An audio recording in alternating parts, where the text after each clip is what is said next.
Dans le numéro 67 de la page 170 du chapitre 4, on vous dit on a deux sphères métalliques qui sont uniformément chargées et reliées par un fil conducteur. Donc, un fil des sphères de rayon de 0,5 m.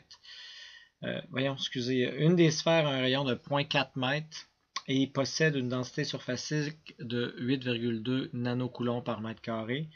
Et on vous dit que l'autre sphère a un rayon de 0,25. On veut savoir la charge 2 qu'elle possède.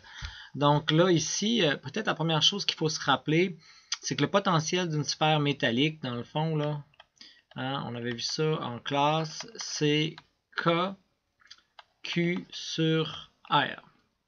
Donc ça, c'est à partir de sa surface jusqu'à l'infini, dans le fond. Puis à l'infini, on considère que c'est 0.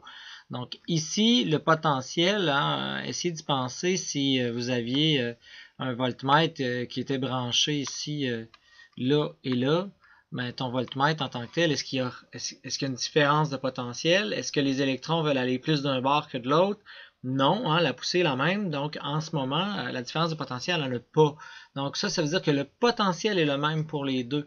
Ça veut dire que le KQ1 R1 va être égal au KQ2 R2. Mais en fin de compte, c'est lui à la surface. Hein, parce que c'est le potentiel de surface qu'on a ici qui va être égal au potentiel de surface ici. Parce que dans le fond, mon voltmètre, je vais le mettre à la surface ou à l'intérieur. On sait que c'est la même chose. Donc en bout de ligne, c'est ce qu'on a comme première formule.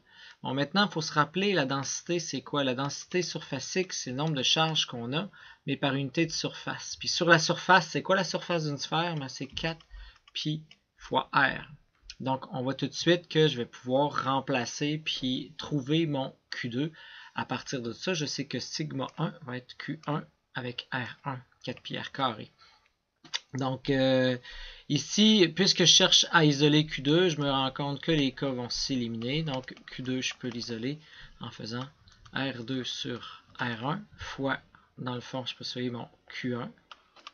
Mais mon Q1, je vais aller le modifier, R2 sur R1 fois, qu'est-ce qu'on a ici, Q1? Donc, 4 pi R1 carré fois mon sigma 1. Donc, ce qui va me donner, bon, dans le fond, 4 pi sigma 1 R1 R2. Donc, c'est tout simplement ce qu'on a à pitonner. Là. Donc, 4 fois pi fois notre sigma qui est 8,5 nanocoulomb par mètre carré. Mais ici, dans le fond, je vais rester en mètres hein, pour les deux. Donc, ça fait 0,4 puis 0,25.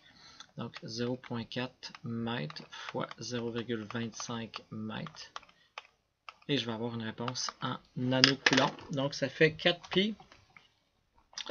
4 fois pi fois 8,5 fois 0,4 et fois 0,25. Et on arrive à 10,68. Donc, 10,68 nanocoulomb. Ça marche? Super.